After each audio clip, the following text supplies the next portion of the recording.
работи. Сега представи се, кажи, хората не знаят сега коя си. Всички ме знаят. Добре. Всичките знаят, ма ти за всеки случай това от уважение към аудиторията. Кажи, аз съм най-близките напоследък. Инджи. Аз съм Минджи. Минджи. Добре, ма Минджи ти е прякора Минджи. Кажи как ти е основното име.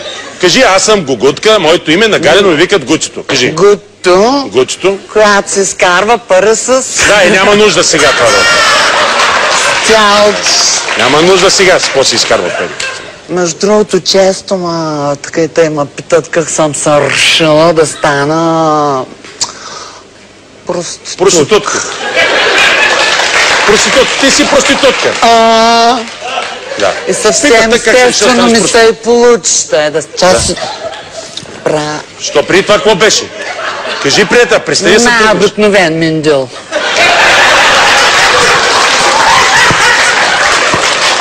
Била съм, ама за малко съм била джипчик. Да? Ама бях толкова несръчна, че когато им бръкна в джоба и докато ги обера и мъжете свършваха в шъпата ми. Добре, с провинцията ходиш ли да работиш? Миналия месец. Къде беше? Ходих, където ми кажат. Кажи къде, кажи къде. В Пловдив и в Петрич. Да. Последно. Между другото... То с моя гастрол съвпадна с вашите концерти, между другото. Да. То реших да посетя Филибето и на концерта видях един бивш редовен клиент. И го попитах, му викам, ти що спря да идваш при мен, бе? Той ми вика, що те ме посъветваха. Да. Моля!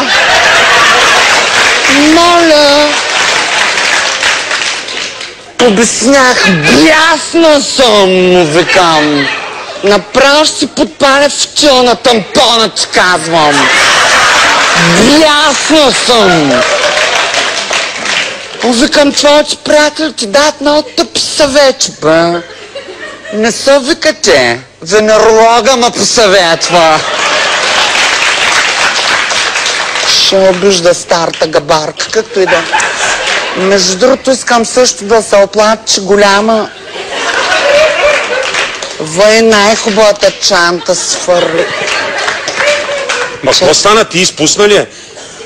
Добре, аз съм ти видал, че обула тая пола. Ластъчна има. Ластъчна, ама се дърпа само надолу. Той е ластък. Ластъчна била. Ама къде правят толкова големи обувки с висок ток, погледни се? Малко са ми големи, ама аз ще раста още. Още ще растеш? Ма на къде, ма ти си 2 метра вече?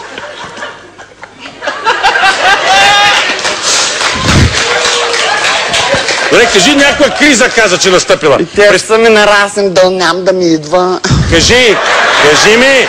Каза, че някаква криза настъпила. И малко ме болят. Кажи, каква криза е настъпила, кажи. Наострила съм ги като за пред гост. Криза е. Знаете всички, че е криза. Даже е криза и след любителите на постоянната любов. Онзи ден при мен дойдоха заедно 2 приятели.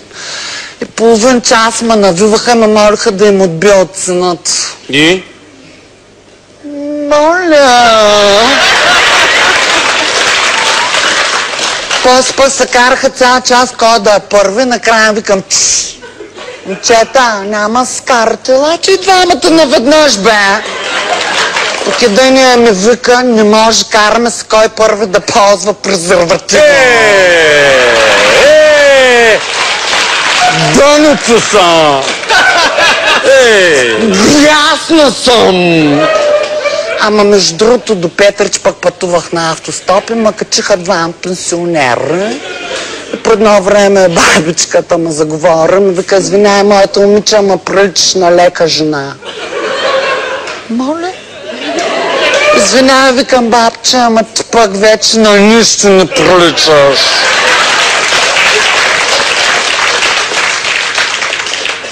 Подвижен гроб. Айде нататъка. И пристигнахме в Петрич, за който съм чувала, че се развива, нали, тъй хубаво се развива секс туризма, но останаха и тъй напълно разочарована. Малко туристи, никакъв секс ви казвам. И се принух да работя в един ресторант. Предлагаха ме като бонус препоръчка на дропчета по селски и чаша вино. Чай малко, че ми се уморих краката и тежко сега.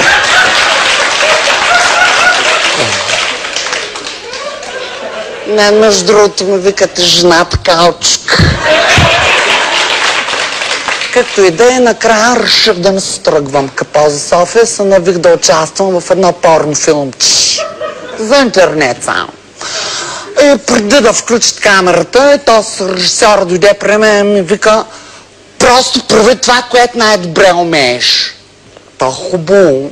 Викам: добре, дай малко музичка. Годжи, дай някаква музичка. Не. Малко, колкото я покажа. Добре.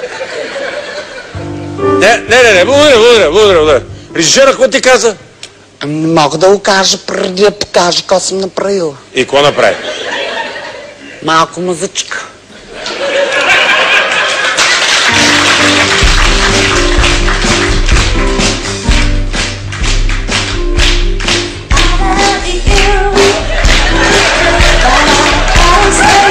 Уважаеми зрители, представих ви Гоготка Заспанова!